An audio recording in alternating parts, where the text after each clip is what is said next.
Bueno, retomamos esta segunda parte de la jornada de temática de pobreza energética. En este turno estamos acompañadas por Ángela Bernardo.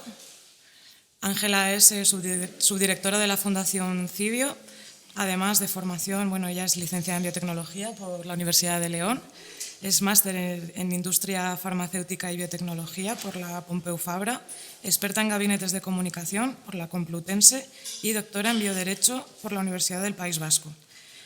Ángela, en concreto, se incorpora a Cibio en el año 2018 como redactora de temas de salud y políticas públicas. Después de haber pasado varios años, en torno a 5 años, como redactora de esta temática en diferentes medios. Ella ha estado muy centrada siempre en la divulgación científica, tanto como para pertenecer a diferentes asociaciones, en concreto la Asociación Española de Comunicación Científica, la Federación Española de Biotecnólogos o la Sociedad Española de Biotecnología, estando presente en órganos de gobierno. Además, imparte clases relacionadas con la comunicación y el periodismo especializados en ciencia. De esta faceta de redactora, escritora en concreto, también podemos señalar que tiene publicado un libro dedicado a la temática del acoso en la ciencia española. Y en el día de hoy nos explicará la problemática existente en el algoritmo Bosco, del que depende la concesión del bono social, uno de los temas con los que desde la Fundación estamos trabajando y que en concreto lo que nos pueda contar Ángela hoy nos va a ayudar bastante a entender cuáles son las situaciones y cómo se resuelven o cuáles son las problemáticas vinculadas a este bono social. En concreto, son diversos los casos en los que no se concede el bono y es necesario conocer en profundidad cómo funciona para limitar los problemas que pueda causar y limitar en lo posible que afecte a familias en situación de vulnerabilidad. Además, aprovecho para añadir que desde nuestra fundación este año se ha presentado una campaña de información dirigida a familias monoparentales sobre las condiciones y características del bono social eléctrico como recurso de apoyo a este tipo de economías familiares, y así como la existencia del reconocimiento de esta circunstancia especial en la solicitud para esta modalidad familiar. En nuestro caso, tenemos una página web donde hemos intentado incorporar datos e informaciones que podéis encontrar en gestionfamiliar.es. Y sin enrollarme mucho más, doy paso a Ángela, que nos va a contar sobre todos estos temas. Muchas gracias. Muchas gracias, Sonsoles. Uy, se ha ido esto.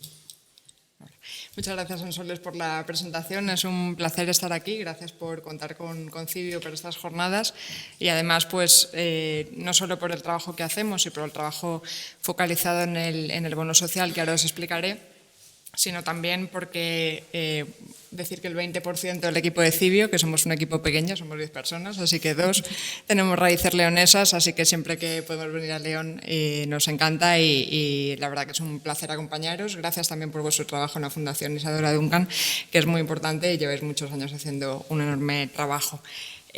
Voy a hablar del caso del bono social y en particular del algoritmo Bosco y os voy a contar cómo desde Cibio hemos acabado trabajando en este tema, ¿no? Que ha sido un poco, como quien dice, de casualidad, pero esa casualidad se ha prolongado muchos años y vamos a seguir batallando para que las ayudas públicas como esta lleguen a quienes más lo necesitan y que no haya trabas por parte de la Administración y que se intenten solucionar los problemas cuando existen, y esta es una de las cuestiones que ha habido con Bosco. En primer lugar, aquí ha habido un fallo porque esto se tendría que mover en la presentación, pero Cibio, os voy a contar primero qué es Cibio, a qué nos dedicamos, porque parece que vengo de la biotecnología y ahora os voy a hablar del bono social. Cibio es una fundación, es una organización sin ánimo de lucro que se creó en el año 2012 y la crearon Jacobo Elosua y Jacobo Elosua y David Cabo con el objetivo con el objetivo de promover los datos en abierto. Bueno, durante muchos años había otros países, Reino Unido, Estados Unidos, que promovían los datos en abierto, promovían la transparencia de las administraciones públicas, y era una cultura que en España hace 10, 11 años pues no estaba tan presente o no se hablaba tanto de este tema, y decidieron crear esta fundación, ¿no? Y para que veáis un ejemplo de estos primeros trabajos, uno de los primeros proyectos de Cibio fue uno que continúa en la actualidad, que se llama ¿Dónde van mis impuestos?, que la gran cantidad ingente de datos que tienen los presupuestos generales del Estado y cómo van evolucionando las distintas partidas a lo largo de los años, pues intentar con técnicas al final de análisis de datos, de informática y de visualización de datos, que cada año se pudiera visualizar cómo se gastaba el dinero público y cómo iba evolucionando esa previsión de gasto en las distintas partidas, ¿no? Y es una forma muy visual de ver cómo se emplea o cómo se prevé emplear el dinero de todos y todas. Esto es Cibio, que comenzó como una iniciativa para promover datos en abierto, pero pronto se dieron cuenta de que promover los datos en abierto no era suficiente y que era muy importante también analizar esos datos, contar historias, contextualizarlas, y para eso era fundamental también el periodismo, ¿no? Entonces, a la formación, a la experiencia que tiene David Cabo, que es codirector de Cibio, que es informático, pues pronto decidieron ampliar el equipo y bueno, pues incluir también a periodistas que pudieran, con periodismo de datos, con periodismo de investigación, trabajar ese tipo de datos, ese tipo de informaciones para hacer investigaciones y contar historias, hacer reportajes sobre temas que resultaran de interés, ¿no? Entonces, digamos que el trabajo principal de Cibio es aunar el periodismo y la tecnología, porque analizamos grandes cantidades de datos. Por ejemplo, ayer mismo se publicó un reportaje sobre los incendios forestales y cómo el riesgo ha ido aumentando con el cambio climático a lo largo de los años, analizando 52 años y 19 millones de datos, ¿no? O sea, no estamos hablando de cosas puntuales, sino que queremos bueno, pues hacer investigaciones en profundidad que nos llevan normalmente pues, meses de trabajo, ¿no? Y siempre que acabamos estas investigaciones periodísticas o noticias sobre un tema que hayamos trabajado en profundidad, como es el caso de Bosco y del bono social, tenemos otras dos patas también muy importantes. La parte de incidencia política, la parte de lobby, que siempre hacemos después de la parte periodística, nunca antes, en temas que llevemos mucho tiempo trabajando y donde hayamos detectado problemas, errores, barreras, y este es un claro ejemplo de ello. Y lo que hacemos es intentar, bueno, pues reunirnos con partidos políticos, con administraciones, para subsanar esos problemas y para explicar los fallos que hemos ido encontrando. Eso por una parte, y otro elemento muy importante es el de litigación estratégica, que dicho así suena muy feo, pero básicamente es temas como, de hecho, el bono social y Bosco, donde creemos que existen problemas, y para favorecer el derecho a saber y para favorecer la transparencia, pues acabamos metidos en fregados judiciales, yendo a los tribunales para que, bueno, pues al final esas ayudas públicas, en este caso, lleguen a quienes más lo necesitan, pero especialmente también para favorecer el derecho a saber en temas muy variados, ¿no? Entonces, digamos que como fundación, nuestro trabajo principal es la parte periodística, pero huimos de ese periodismo de actualidad. Normalmente no hacemos noticias de actualidad, huimos de ese periodismo basado en filtraciones, en declaraciones, en menganito dijo tal y fulanito le respondió no sé cuánto, sino que intentamos investigar cómo funciona lo público, fiscalizar lo público, vigilarlo, pero también para que funcione, pero también para cuidarlo, pero también para que quienes lo necesitan pues, vean reconocidos sus derechos y, por ejemplo, en este caso, pues, puedan obtener la ayuda del bono, ¿no? Nos centramos en muy distintos ámbitos. Yo empecé en Cibio trabajando sobre todo en la parte del acceso a la salud, que también es muy importante, como ha ilustrado también la primera ponencia Inmaculada hoy, ¿no? Y como a veces temas que parecen muy diferentes en realidad están muy, muy vinculados, pero es verdad que al ser un equipo pequeño, pues todos y todas trabajamos en casi todos los temas, ¿no? Y el ámbito de la transparencia es muy importante.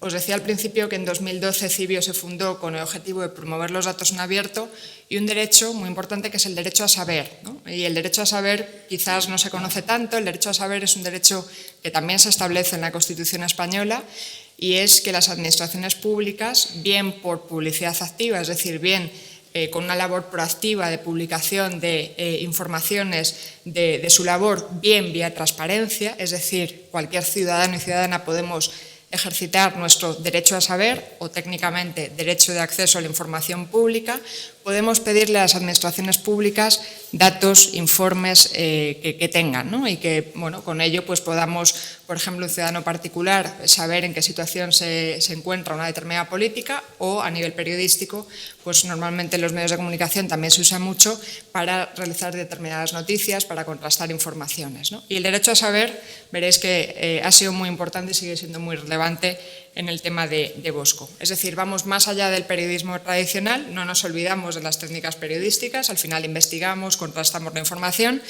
y también con ese lujo que es el tiempo, que los medios de comunicación normalmente no lo tienen, y recursos, porque bueno, pues al final somos un equipo muy variado, no hay personas especializadas en periodismo de datos, en informática, en visualización, en temas de salud, pues al final lo que hacemos es especializarnos mucho en los temas concretos que tocamos, ¿no? No abordamos muchos temas, abordamos pocos, pero tratamos de ser muy especializados en esta materia. Uno de los proyectos de Cibio, que lo dirige Eva Belmonte, que es la codirectora de Cibio, es el BOE nuestro de cada día, que este sí que toca un poco de actualidad, pero de manera un poco diferente, ¿no? Eva lo que hace es básicamente levantarse a las 7:30 de la mañana y leer todos los días el BOE para encontrar noticias y ver qué se puede investigar con lo que va saliendo en el BOE, ¿no? Os decía antes que huimos de ese periodismo de opiniones, de declaraciones, de filtraciones, vamos a los hechos, y al final lo que se publica en el BOE no es la promesa que hace tal partido o tal gobierno, sino lo que al final en cualquier boletín oficial va a entrar en vigor. Y gracias a esa lectura del BOE pues, nos permite, por ejemplo, y esa especialización que tiene Eva, que lleva cerca de 8 años leyéndose el BOE todas las mañanas, nos permite pues, explicar las normas que se van aprobando. Este es un ejemplo muy claro, y desgranar y explicar de manera fácil, de manera periodística, de manera que se llegue a la ciudadanía, pues reformas importantes. Entender, también no ir a hechos puntuales y concretos, sino tener esa visión más global, y contextualizar, ¿no? No vamos a... Por ejemplo, este es un caso de las nacionalidades que se otorgan a dedo por las cartas naturaleza, pero otro ejemplo que también hacemos en Cibio es el de los indultos, ¿no? No vamos a un hecho puntual e intentamos ver esa fotografía completa. Y un buen ejemplo de este trabajo que también hacemos a partir del BOE, pero no solo, es el de intentar vigilar o hacer un escrutinio de qué ocurre con las ayudas públicas. Nos hemos dedicado mucho tiempo al bono social, pero hay otras que quería mencionar. Una es el ingreso mínimo vital, que también es muy importante. Y bueno, pues como tenemos la pata, digamos, periodística, donde estamos 4 personas especializadas en periodismo, y también hay técnicos dentro del equipo que dirige David como informático, pues por ejemplo se les ocurrió diseñar un robot que durante casi un mes contactara a todas las oficinas de la Seguridad Social en España, intentando buscar cita previa, ¿no? Con todos los problemas que había habido. Entonces, en lugar de centrarnos en el hecho puntual, ver qué ocurre en toda España y si había o no problemas. También pues, intentar ver qué problemas hay a la hora de gestionar el ingreso mínimo vital, el tema de las pensiones, por ejemplo, y a partir del BOE pues, qué problemas estaban viendo para denegar el ingreso mínimo vital. Entonces, este trabajo diario que hacemos, y sobre todo ese foco en las ayudas públicas, como puede ser la del bono social de la electricidad, tiene bueno, pues 4 objetivos, ¿no? Por un lado, promover la transparencia, es decir, explicar en qué consisten las ayudas, cómo se pueden ir, por ejemplo, modificando las condiciones de acceso y cómo quedan reflejadas en el boletín oficial del Estado en este caso, y explicarlas de manera sencilla, pero también hacer una labor de fiscalización y de rendición de cuentas, ¿no? Porque muchas veces se comprometen ayudas y se dice que van a llegar a no sé cuántas personas beneficiarias, y al final la realidad muchas veces es otra. Y bueno, tristemente veremos que este es un ejemplo que ocurre con el bono social. Y también vigilar lo público, ¿no? Para cuidarlo precisamente, porque es al final algo de todas y todos. ¿Qué ocurre en el caso concreto y específico del bono social eléctrico, que todos conocéis? Bueno, sabéis que es una ayuda pública para pagar el coste de la electricidad dirigida a personas o familias en situación de vulnerabilidad, y al final es un descuento en la factura de la luz, descuento que ha ido variando y que bueno, pues luego veremos más sobre el escudo social, porque esos porcentajes de descuento se han ido ampliando. Ha sido una ayuda muy importante que se creó, si no recuerdo mal, en el año 2009 y que desde el año 2009 pues han ido cambiando tanto el bono como tal y los límites, por ejemplo, de consumo que se ponían, como las condiciones de acceso a él y quienes podían ser personas beneficiarias. Y en ese sentido es importante destacar que quien crea la ayuda como tal es el Gobierno. El problema, o uno de los problemas gordos que vemos aquí, es que la intermediación o la gestión de alguna forma la hacen las compañías eléctricas. Es una cosa que creemos desde Civio que no debería ser así, ¿no? Porque a pesar de que veremos luego que en los tribunales se alega otra cosa, al final la intermediación efectiva que ve el ciudadano que va a pedir, la persona solicitante esa ayuda, es que con quien se las tiene que ver es con la compañía eléctrica y no con una administración pública. ¿Cuál es el camino de Civio o por qué decidimos empezar a hablar del bono social? Bueno, pues empezamos en 2017, o sea, no empezamos cuando comenzó el bono social como tal, de hecho Civio ni siquiera existía, pero empezamos en 2017 porque básicamente se cambió el sistema y de esa lectura del BOE el objetivo era pues explicar cuáles eran las nuevas condiciones de acceso, pero hemos acabado en juicio con la propia Administración para tratar de mejorar el sistema del bono social y específicamente Bosco, que ahora os explicaré qué es. Como digo, en octubre de 2017 se publica en el BOE una nueva normativa que en esencia lo que hace es cambiar los criterios de acceso al bono social. Y, bueno, pues, ¿qué hace esta normativa? Bueno, pues, en particular, si antes estaba destinada a potencias muy bajas, a pensionistas mayores de 60 años con pensiones mínimas y, por ejemplo, a personas con ingresos bajos, luego pasa a ser beneficiaria a familias numerosas con independencia de sus ingresos, de su renta, y daba igual que fueran familias pobres o familias ricas. Después pasa a pensionistas, pero no a todos los pensionistas, sino a aquellos con pensión mínima por jubilación o incapacidad permanente. Esto excluye, por ejemplo, pensiones de viudedad, pero que aquí veremos un problema grande, pero las personas viudas podían entrar si podían entrar por bajos ingresos, ¿no? Respecto a esto. Pero veremos que realmente a la hora de solicitar el bono social, este ha sido uno de los caballos de batalla, digamos, importantes, ¿vale? Pensionistas y ingresos bajos, quedémonos con esto.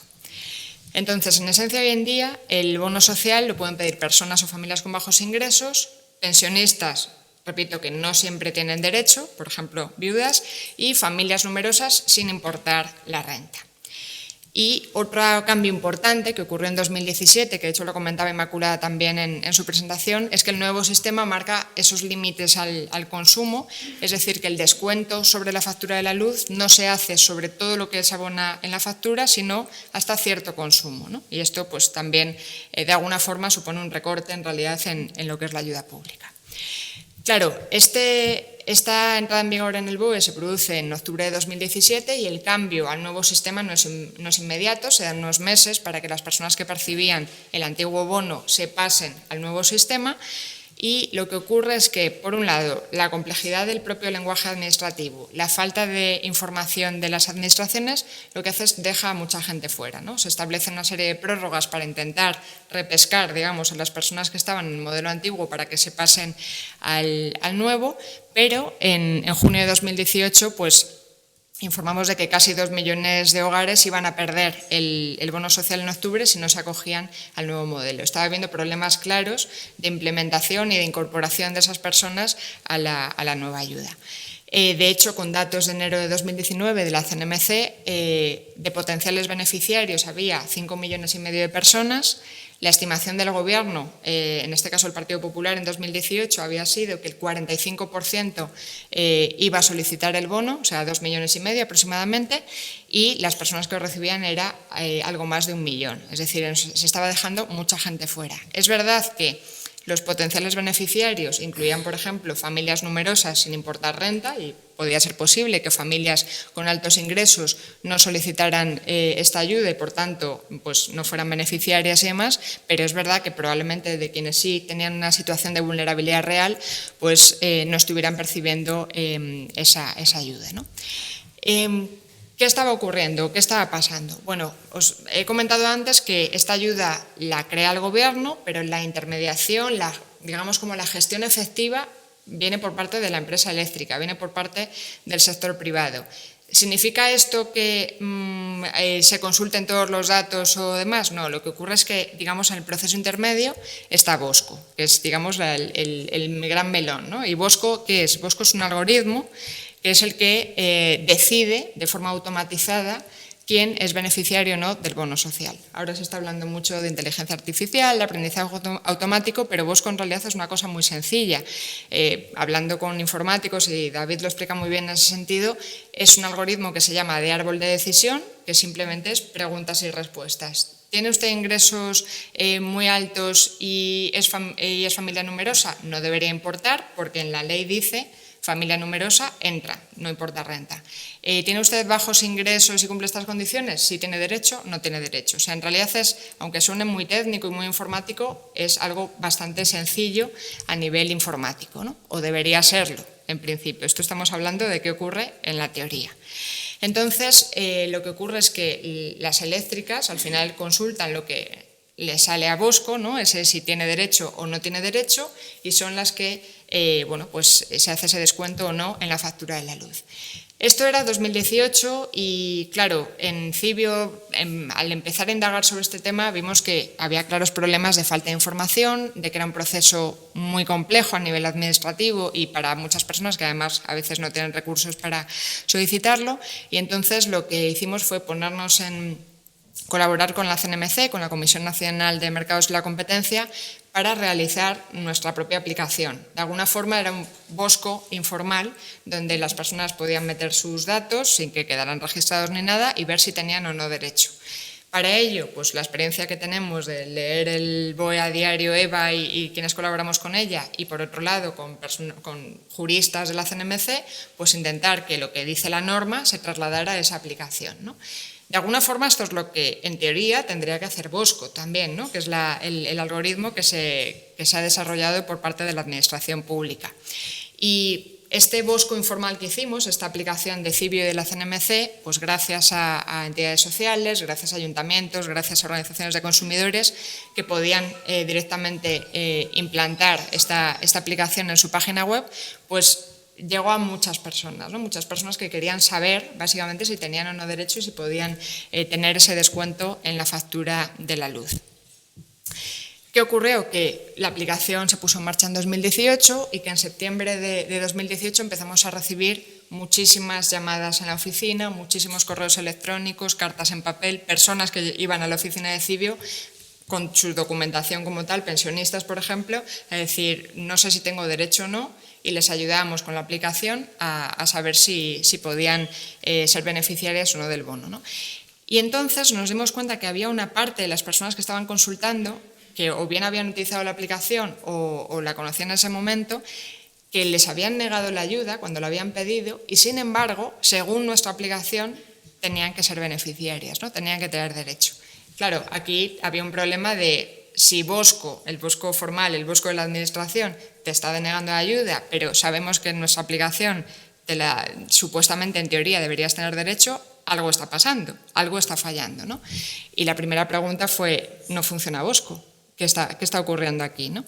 Entonces, claro, como estamos también especializados en temas de transparencia y de derecho a saber, pues decidimos, normalmente lo que hacemos con el derecho de acceso a la información pública es pedir datos, estadísticas, informes que nos han hecho públicos, pero decidimos ir un paso más allá y Bosco, que además es un algoritmo, como decía, muy sencillo, muy simple, en un momento en el que cada vez más algoritmos de este tipo o todavía más complejos se estaban empezando a implementar en la administración pública, nos parecía que era un buen ejemplo para que pues, todas estas decisiones automatizadas fueran transparentes, ¿no? Porque ¿qué pasa si no solo Bosco, otros sistemas se utilizan para decidir sobre nuestros derechos y no sabemos en base a qué ha decidido una cosa u otra, ¿no? No podemos, no es un funcionario o una funcionaria que haya dicho usted con esta solicitud no tiene derecho a ello, es un programa informático, como digamos, ¿no? Quien lo está haciendo. Entonces nos parecía un caso muy simple, muy sencillo, por cómo es el algoritmo en sí, para intentar que fuera transparente esas decisiones automatizadas que empezaban a tomarse en la administración pública, ¿no? Bosco no es el único algoritmo que se utiliza hoy en día, pero sí creíamos que podía ser un buen modelo de que se garantizara esa transparencia en las decisiones. ¿Cómo funciona normalmente el ejercicio del derecho a saber? Os lo pongo de manera muy general para entender el proceso que ha venido después. Una persona física puede hacer o en este caso en representación de una persona jurídica puede hacer una solicitud de acceso a la información pública, y esto es lo que hicimos, y la administración dispone generalmente de un mes para contestar. Luego hay distintos supuestos en la ley de transparencia para ampliar ese plazo, por ejemplo, si la información que se pide es muy compleja o es muy voluminosa, y a partir de ese mes debería contestar, ¿no? Debería, porque bueno, pues la transparencia y el derecho a saber siempre son elementos fundamentales, etcétera, pero otra cosa es que contesten. Bueno, pues en este caso lo que ocurrió es que hubo silencio administrativo y entonces a veces contestan, pero no contestan con la información que pedimos o no con toda la información, y en este caso ni siquiera contestaron. Entonces, si una persona que ha solicitado información pública no obtiene la respuesta satisfactoria por parte de la Administración, en líneas generales puede reclamar ante el Consejo de Transparencia, en este caso el Consejo de Transparencia y Buen Gobierno, porque es a nivel estatal. A nivel autonómico, por ejemplo, aquí en Castilla y León hay un consejo propio de transparencia, ¿no? Y después de interponer esta reclamación, el Consejo de Transparencia, en teoría, tiene 3 meses para resolver esa reclamación. Digo en teoría porque lo normal es que este proceso se alargue y bueno, nos estamos encontrando casos donde reclamaciones que interpusimos en otoño del año pasado no se han resuelto todavía. Es decir, estos plazos se alargan muchísimo, ni siquiera sin haber llegado a los tribunales, porque estamos en un proceso administrativo. Y cuando el Consejo de Transparencia resuelve, si no se está conforme, pues se puede acudir por la vía contencioso administrativa a los tribunales. Incluso también la Administración, si no está conforme con una resolución del Consejo de Transparencia, puede llevar a la propia Administración a los tribunales, ¿no? No es este el caso, pero ha habido casos en los que la Administración batalla contra sí misma, que es bastante curioso. Bueno, volviendo a Bosco, como normalmente solicitábamos informes, documentos, datos, etcétera, que tuviera la Administración, era la primera vez, digamos, que pedíamos algo más técnico, ¿no? Y aquí, ¿qué pedíamos? Pedíamos 3 cosas, pero que os resumiré en 2 para explicarlas de forma más entendible. Pedíamos las especificaciones técnicas del algoritmo, el resultado de las pruebas que habían hecho después de diseñar el algoritmo para demostrar que funcionaba y, en tercer lugar, el código fuente. Esto que nos suena a chino lo podemos resumir, y lo hace Javier de la Cueva, que es nuestro abogado y también patrono de la Fundación, con 2 ejemplos que creo que son muy claros.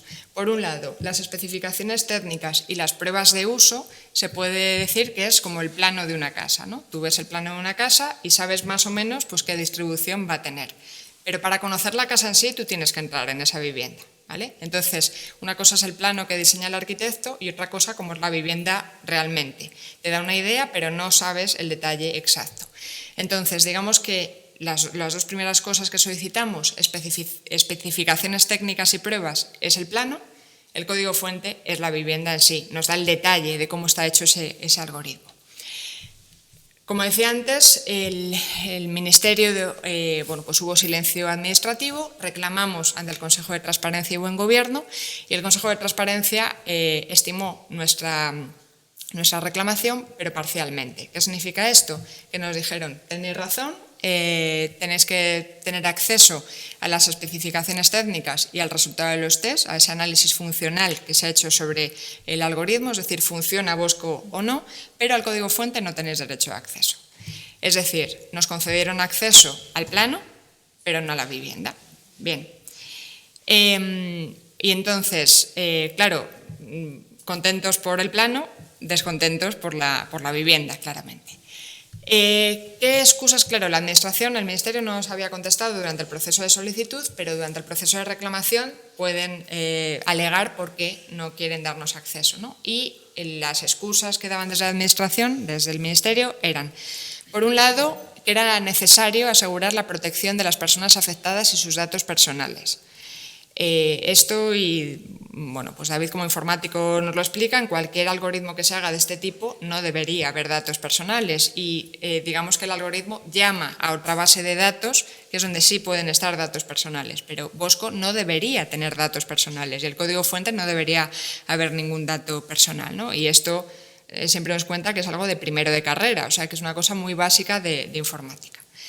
Pero también decían que el acceso a estos documentos significaría proveer a terceras personas cierta información que afectaría la seguridad de la propia Administración. Ya nosotros, pues con los ojos ojipláticos, ¿no? En plan, el código fuente y las especificaciones técnicas, decía el Ministerio, mostrarían los detalles del programa, sus vulnerabilidades, incluyendo la posibilidad de sufrir ataques informáticos. Y la excusa del Consejo de Transparencia y Buen Gobierno, para no darnos el código fuente, es decir, no darnos acceso a la vivienda, desechó que fuera por temas de seguridad y por temas de privacidad y el Consejo dijo, no os damos acceso al código por propiedad intelectual. Estas tres cosas nosotros las rechazamos. Claro, la resolución del Consejo solo es propiedad intelectual, entonces decidimos ir a los tribunales para que nos concedieran acceso al código fuente porque entendemos que no hay una vulneración de la propiedad intelectual porque es un algoritmo hecho por la propia Administración Pública. Pero, antes de contaros el meollo judicial, que es largo, contaros que gracias a lo que sí nos dieron, es decir, al plano de la vivienda, lo que conseguimos es demostrar, al menos de forma preliminar, que efectivamente esas sospechas que teníamos eran ciertas, que Bosco no estaba funcionando y no se había diseñado bien.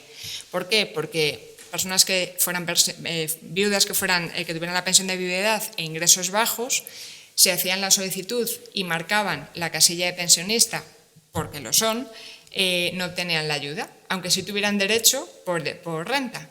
Pero si no marcaban la casilla de pensionista y ponían sus ingresos, sí tenían derecho. Es decir, el programa no estaba contemplando el escenario real, digamos. Y claro, en el juicio, una cosa que alega la Administración es que Bosco no decide, ¿no? Que es un órgano administrativo el que está decidiendo. ¿Cuál es el problema? Que cuando nosotros nos empiezan a llegar muchas personas diciendo no me están concediendo la ayuda y vuestra aplicación dice que sí tengo derecho, lo que nos manda es esto, es una carta de Endesa. Y la carta de Endesa es que Endesa ha consultado el resultado de Bosco y dice usted no tiene derecho a ese descuento en la factura. Entonces, el Ministerio está alegando, como veremos luego, ¿no? Con los tribunales que es la Administración Pública la que toma la decisión, pero en realidad lo está haciendo el algoritmo y de manera efectiva, digamos, la intermediación real es con la compañía eléctrica, ¿no? Y esto es un problema pues gordo, a nuestro parecer. Y luego había otro supuesto, que era el de familia numerosa, que también vimos con este análisis funcional, que era si se marcaba la casilla de familia numerosa, pero no se aportaban los datos de renta, Bosco también decidía que no tenías derecho. Y como he dicho antes, las familias numerosas en ese cambio que hubo tenían derecho sí o sí, independientemente de sus ingresos, ¿no? Por tanto, había personas y familias que se estaban quedando sin esa ayuda, aunque tenían, por ley, tenían derecho a ella. Por tanto, publicamos este artículo de que la aplicación del bono social del Gobierno negaba esa ayuda a personas que tenían derecho a ella. Lo que más nos preocupaba, evidentemente, eran las personas en situación de vulnerabilidad, pero era evidente que el problema de fondo es que no estaba bien hecho el algoritmo que estaba decidiendo, ¿no? Y, como digo, pues esta parte nos ayudó a confirmar que el programa estaba mal, lo comunicamos al Ministerio, el Ministerio nos aseguró que habían cambiado el algoritmo y que estaba resuelto, pero aún nos faltaba el código fuente, ¿no? Es decir, el acceso a la vivienda, la letra pequeña de ese algoritmo y cómo estaba diseñado. Como decía antes, en 2019 continuamos manteniendo una actitud colaborativa con el Ministerio. Nuestro objetivo era que al final los problemas se solucionaran y comunicamos, hemos detectado estos errores, nos aseguraron que también pues habían subsanado los fallos y también las propuestas que les hicimos de mejora en esa estrategia contra la pobreza energética que también ha mencionado Ana en su intervención, pues sí que asumieron nuestras propuestas. ¿Cuál es el problema de fondo? Que al final la estrategia es una hoja de ruta, no cambia de manera efectiva lo que ocurre en el día a día de la ciudadanía.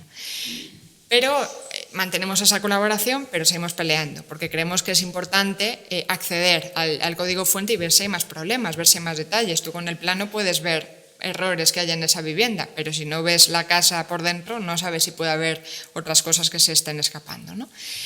Y lo hacemos por dos razones. Una, por Bosco, y porque creemos que es importante solucionar esta situación y que al final quienes requieren esas ayudas públicas puedan tener acceso a ellas, y especialmente si la norma dice que tienen derecho a ellas, pero porque además este juicio, este procedimiento va mucho más allá de lo que es Bosco en sí. Y aunque esto parezca muy grandilocuente, las decisiones automatizadas, que cada vez son más frecuentes en la administración pública, porque cada vez se habla más de algoritmos, de inteligencia artificial, y se considera que la tecnología es la panacea y que nos va a salvar el mundo, en realidad estas decisiones automatizadas afectan a nuestros derechos y este juicio va más allá de eso, ¿no? Y ahora os explicaré por qué creemos en esa consideración. Hablando un poco de manera teórica, cuando se crea el Estado en el siglo XVII, en el siglo XVIII, se habla del lenguaje natural, ¿no? De que tú tienes la ley y esa ley se puede desarrollar reglamentariamente y en el reglamento pues, concretar, pues, en este caso, pues, no en Bosco, pero las condiciones que hay. Y un principio fundamental del Estado de Derecho y de la democracia es que todas las normas que nos afectan son públicas. Se publica la ley, se publica el reglamento y entra en vigor tras la publicación del boletín oficial y cualquier persona puede consultar el boletín oficial y saber qué dice la norma, ¿no? Esto es algo básico. Bueno, pues el problema es que estamos pasando de ese lenguaje natural que conocíamos a un lenguaje formal, a un lenguaje de las matemáticas, de la informática, que es un lenguaje técnico, por un lado, y además que no es público. Es decir, estamos hablando de que hay una norma con rango de ley que sí se publica en el BOE, y que cómo se aplica esa norma con base a este algoritmo Bosco no es público, es secreto, ¿no? Entonces estamos alterando un poco lo que estamos entendiendo por Estado de Derecho y por democracia, eso por un lado. Es decir, conocemos las leyes, conocemos esas normas que se publican en el BOE, aunque muchas veces pues, cuesta entenderlas por el lenguaje administrativo tan farragoso que hay, pero no conocemos el código que también nos está regulando, que también está decidiendo si tenemos derecho o no a una ayuda, ¿no? Y es bastante fuerte, ¿no? Y ese código es secreto. Claro, si traemos a colación al conde de Romanones al 2023, pues la frase no sería haga usted la ley y déjeme a mí los reglamentos, sería haga usted la ley y déjeme a mí los algoritmos, que además los hago secretos y tú como ciudadano, ¿a quién reclamas? Al maestro armero, porque si no tienes acceso a ese algoritmo, ¿cómo sabes si esa decisión que ha tomado el algoritmo es correcta o no es correcta, ¿no? Bueno, pues es un poco broma, pero en realidad para mostrar lo serio que es esto, ¿no? Entonces la posición que tenemos desde Civio es que se nos regule mediante un código fuente o mediante algoritmos secretos es algo que no se debería permitir en un Estado de Derecho, ¿no? O sea, por eso digo que esto va más allá de Bosco y aunque Bosco es súper importante, es un algoritmo sencillo y ganar este juicio sería importante por todos también el resto de algoritmos que vengan detrás y el resto de sistemas que vengan detrás que tomen esas decisiones automatizadas, ¿no? En febrero de 2022 perdimos el primer partido. Nosotros llevamos a juicio la resolución del Consejo de Transparencia que recordad que había dicho que no teníamos acceso al código fuente por propiedad intelectual y bueno, pues este primer partido es verdad que lo hemos perdido y el juzgado lo que considera, que es un juzgado perteneciente a la Audiencia Nacional, dice que no podemos tener acceso no solo por propiedad intelectual, sino también por privacidad y seguridad. Claro, nos quedamos bastante sorprendidos porque lo que se lleva a juicio es la resolución del Consejo y la resolución del Consejo solo menciona la propiedad intelectual para denegarnos el acceso. Entonces, bueno, pues nos quedamos sorprendidos y la verdad que enfadados, pero el hecho de haber perdido el primer partido no quiere decir que se pierda todo el campeonato y nuestro objetivo es llegar al Tribunal Supremo y que sea el Tribunal Supremo el que siente jurisprudencia, ¿no?, sobre este tema y que sea un caso paradigmático para garantizar la transparencia en este tipo de decisiones automatizadas.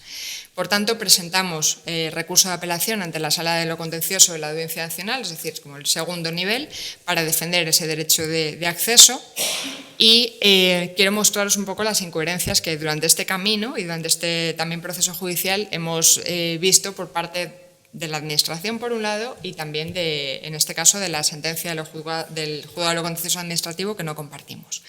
Por un lado, La sentencia habla de la seguridad nacional y la propiedad intelectual, ¿no? Y por otro lado os quiero comentar también la posición del Consejo de Transparencia y Buen Gobierno y la posición del Ministerio.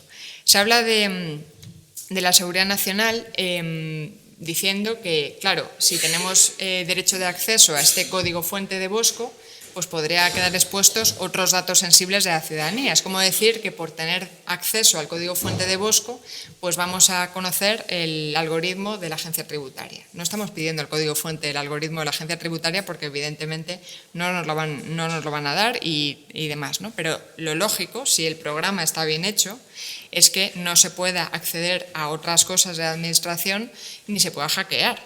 O sea, eso sí es seguro, ¿no? Pero bueno, y la propiedad intelectual, y eso también nos rechazamos también la cuestión de la privacidad por eso mismo, porque los datos personales no deberían estar dentro del código. O sea, lo normal es que el código consulte otro documento aparte, digamos, ¿no? O sea, que tú tengas el código y ese código pues llame a otra base de datos con los datos personales y que sean independientes. Y también rechazamos la cuestión de la propiedad intelectual porque si se está alegando por parte del Consejo de Transparencia, y esto lo asume también el Juzgado de lo Contencioso Administrativo, que no nos pueden dar el código por propiedad intelectual porque una persona especializada en informática o varias personas diseñaron este algoritmo y tienen derechos de propiedad intelectual sobre el código fuente, entonces este mismo argumento se puede dar sobre cualquier informe o documento o base de datos que haya hecho la administración pública. Entonces lo que estás es limitando el derecho a saber, ¿no? Porque, por ejemplo, imaginemos, ¿no? En la pandemia los informes que hacía el Ministerio de Sanidad o la Comisión de Salud Pública, esos informes los ha hecho alguien. Pueden decir, oye, que hay un derecho de propiedad intelectual y que no se pueda tener acceso a esa documentación, ¿no? Y rechazamos eso también por estas cuestiones. Y respecto a la posición del Ministerio y la posición del Consejo de Transparencia, claro, dentro del propio Gobierno ha habido posiciones totalmente contrarias.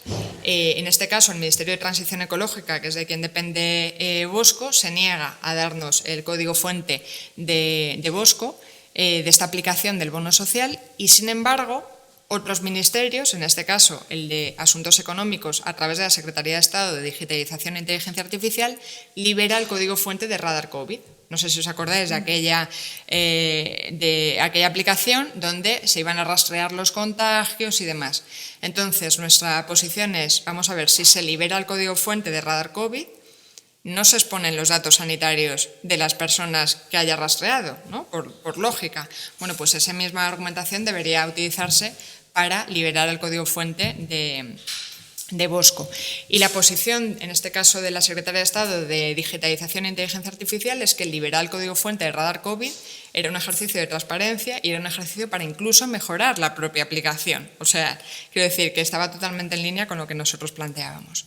Y de hecho, en una jornada que hubo con jueces y juezas, Carme Artigas, la secretaria de Estado, llegó a decir esto durante el debate: yo estoy muy insatisfecha del caso Bosco, se inicia el proceso judicial y viene a decir que la sentencia niega abrir el código alegando que atenta contra la protección de datos y la propiedad intelectual. Y dice literalmente que no era verdad.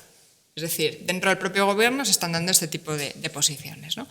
Y luego el Consejo de Transparencia, que si recordáis en su propia resolución nos deniega el acceso a esa vivienda, no al plano, por propiedad intelectual. En junio de 2022, cuando nosotros tenemos la sentencia a principios de 2022, presentamos el recurso de apelación y la Abogacía del Estado, en nombre tanto del Ministerio como del Consejo de Transparencia, presenta también pues, el recurso, se persona y demás, y entonces en su escrito la Abogacía del Estado asume una serie de consideraciones que el Consejo de Transparencia luego envía otro escrito diciendo que que ellos ya no se oponen a liberar el código. O sea, el propio Consejo de Transparencia ha cambiado su opinión al respecto y ahora cree que es importante liberarlo y no asume lo que decía la Abogacía del Estado. Es decir, como posiciones totalmente contrarias dentro de la Administración. Esto las incoherencias que hemos visto, pero también vemos que hay incoherencias judiciales, ¿no? Decía que la resolución del Consejo de Transparencia se basa solo en la propiedad intelectual. Sin embargo, la sentencia del Juzgado de lo Contencioso Administrativo rechaza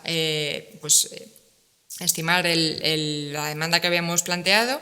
¿Por qué? Porque dice que es por propiedad intelectual y añade privacidad y seguridad.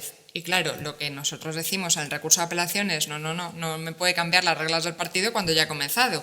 Este juicio debería ir solo sobre si liberar el código fuente afecta a la propiedad intelectual, porque el resto de cosas ya las ha rechazado el Consejo de Transparencia. Y esta demanda va solo sobre la resolución del Consejo de Transparencia.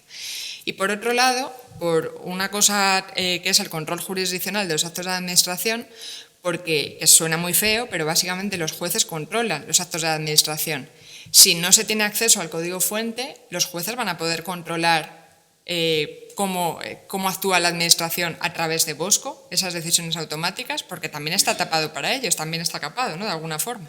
Entonces creemos que es incoherente en este sentido, ¿no? Entonces, a nivel judicial, lo que estamos ahora es en la Sala de lo Contencioso, la Audiencia Nacional, y nuestra idea, si no nos dan la razón, es llegar al Tribunal Supremo, o si nos dieran la razón y recurren la Abogacía del Estado, es llegar al Supremo, porque al final es donde se sienta jurisprudencia. No es la primera vez que llegamos, hemos ganado otros 2 juicios en el Supremo, relacionados también con temas de transparencia y con el objetivo de promover el derecho a saber. Y en este caso, en un caso muy importante como es el de Bosco, para saber realmente el detalle del código fuente y si hay algunos fallos más que se pudieran solventar, pero también porque creemos que va a crear un precedente en esta era, ¿no?, donde cada vez son más y cada vez van a ser más las decisiones automatizadas que se tomen.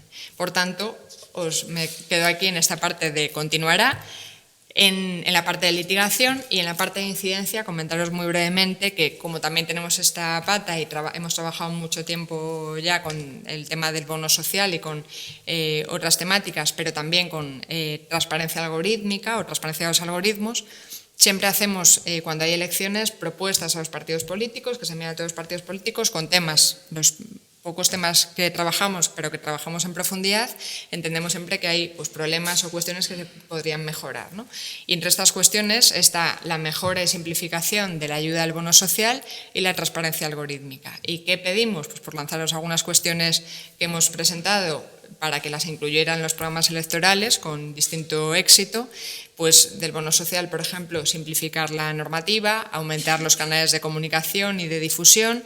Creemos que es importante eliminar la intermediación de las eléctricas, que esto debe ser un acto real de la administración, porque decía antes que los tribunales, que se ha alegado, ¿no?, en la sentencia que al final es un acto administrativo, pero que toma la administración, pero en la práctica es el usuario el que recibe la carta de Endesa, ¿no?, como os mostraba antes.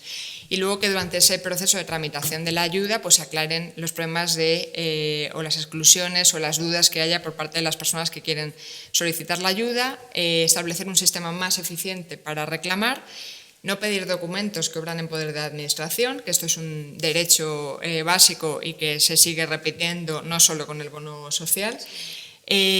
Luego creemos que es importante fijar los niveles de renta como prioridad. Creemos que esto es una cuestión que se cambió y que las ayudas públicas tienen que llegar especialmente a quienes más lo necesitan. Incrementar los límites al consumo y eliminar la exclusión que existe hoy en día para las personas viudas. Está colgado en nuestra página web toda esta información, tanto el proceso de transparencia, digamos, de solicitud de acceso, reclamación y luego el procedimiento judicial. Toda la información la hemos colgado en la página web de Cibio y también nuestras propuestas están públicas en cibio.es por si queréis consultarlas. Y la transparencia algorítmica, pues una de las, aunque esto va más allá de Bosco, pero creemos que es importante, por un lado, que haya un inventario de qué sistemas hay, porque no se sabe, es decir, hay algoritmos que se están utilizando. Hace unos meses el Confidencial sacó uno de temas de la seguridad social que también se desconocía, pues que se haga ese inventario público, ¿no?, y que tengamos derecho también a conocer qué algoritmos están decidiendo de forma más automatizada en este sentido, que se libere el código fuente de estos sistemas y que también haya una mayor coordinación ministerial entre las unidades de transparencia de cara a esto y que no haya estas incongruencias que he ido comentando. En definitiva, las conclusiones de este trabajo que hemos hecho en materia de transparencia y en materia del bono social y de Bosco es que el objetivo final es que las ayudas públicas tienen que llegar a quienes más las necesitan. Y si algo falla, primero hay que subsanar los fallos, pero hay que identificar los fallos, ¿no? Y que sin ese código fuente pues será muy complicado pues a veces que se subsanen esos fallos tan rápidamente, ¿no? Y que esto debería ser una práctica en favor del derecho a saber de toda la ciudadanía, que tenemos derecho a saber cómo se toman las decisiones que nos afectan y que afectan a nuestros derechos. Así que muchísimas gracias y estoy disponible para cualquier pregunta o duda. Gracias. Muchas gracias, Ángela.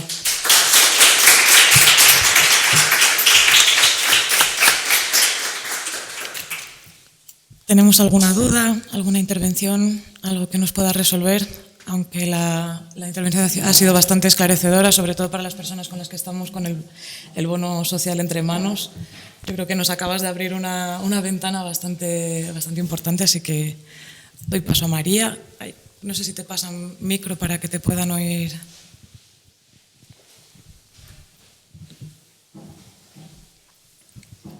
Gracias. No, sí.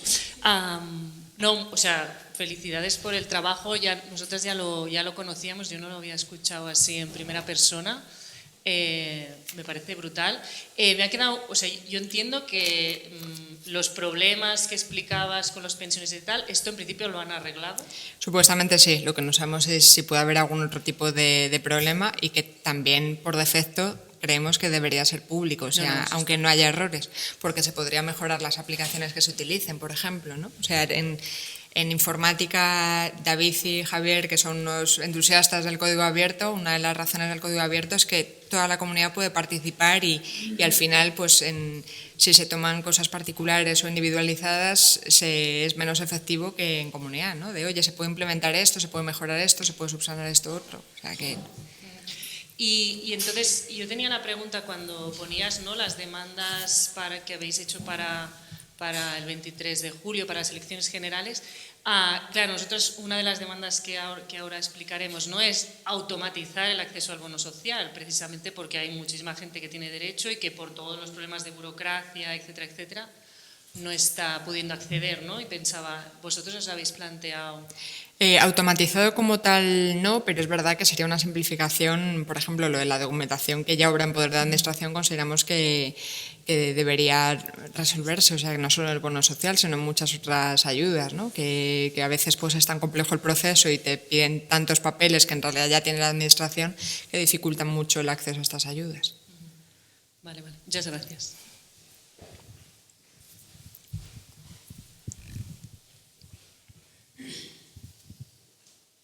Estupenda y muy interesante la intervención, y a mí sin tener yo ni idea de algoritmos, inteligencia artificial y árboles de decisiones, nada más que de oídas, yo entiendo que aunque pudiera haber una parte del código fuente que pudiera tener alguna posibilidad de brecha de seguridad del tipo, pues aquí llamamos a los archivos de agencia tributaria para que se abran. Entonces, esa parte puede ser sensible porque estás identificando la localización o algún tipo de tal. A lo mejor simplemente con que esas partes del código se censuraran y la parte como más de árbol de decisión, que es la que realmente tiene el problema, por lo que yo he entendido, se les ha olvidado que después de viuda sí o no, si es sí, renta alta sí o no, si es no, renta alta sí o no. O sea, que entiendo que hay como un problema ahí de base que me parece que aunque haya parte de brecha, que pudiera haber brecha de seguridad porque estuviera mal hecho, si esa parte la censuras y dejas solo la parte de toma de decisiones propia del algoritmo, podría ser una cosa sensata. Y luego es que yo no entiendo cómo estamos creando productos por parte de la Administración que tienen derechos de propiedad intelectual. Es que me explota la cabeza pensar que no estamos haciendo desde la Administración pública cosas con código fuente abierto, que es como si me dices, es que el decreto ley no lo puedes leer porque lo ha redactado no sé quién, y es que la propiedad...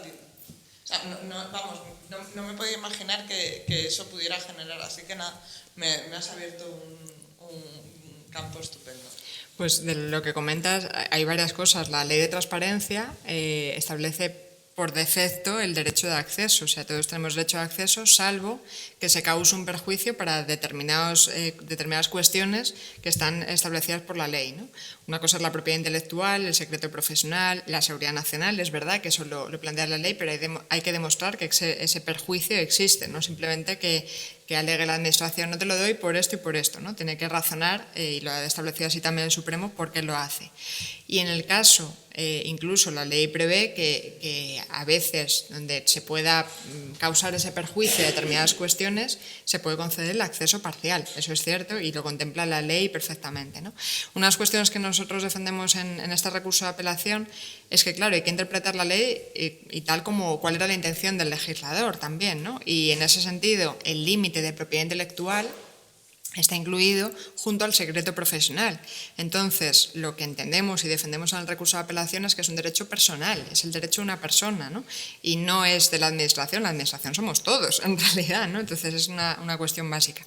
Y luego, de parte técnica, por lo que cuentan las personas expertas en esta materia, y en el caso de Cibio es David Cabo, el codirector, pero lo ha explicado varias veces en el sentido de no existe un llamamiento directo a la base de datos de la agencia tributaria, sino que hay plataformas de intermediación. O sea, que no, incluso debería haber medidas de seguridad que nosotros en los escritos que hemos hecho planteamos que entendemos que la administración las está llevando a cabo, que es no hay un acceso a las llaves, sino que además tienes que tener una determinada IP para acceder, unas determinadas contraseñas para acceder, o sea que eso tiene que estar capadísimo, ¿no? Y si no lo está, pues tenemos otro problema mayor, ¿no? Digamos. Entonces, que esos niveles de seguridad tienen que existir, o sea, por lógica. No lo sabemos porque no vemos el código, pero entendemos que debería ser así, ¿no?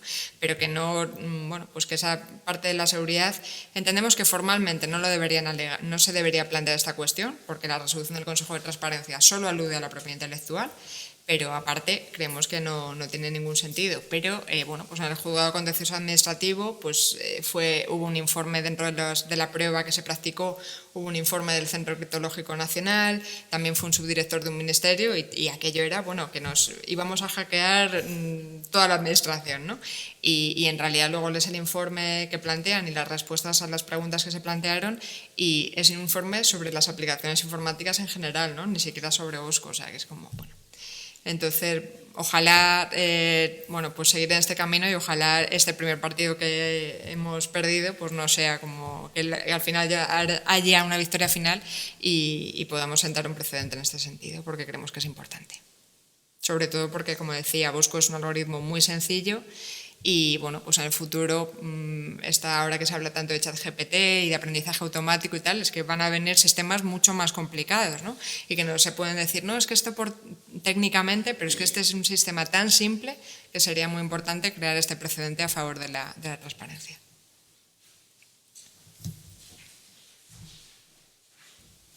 Esperamos que así sea. Muchas gracias, Ángela. No sé si tenemos alguna intervención más, alguna pregunta o pasamos a la siguiente ponencia. ¿Pregunta? No.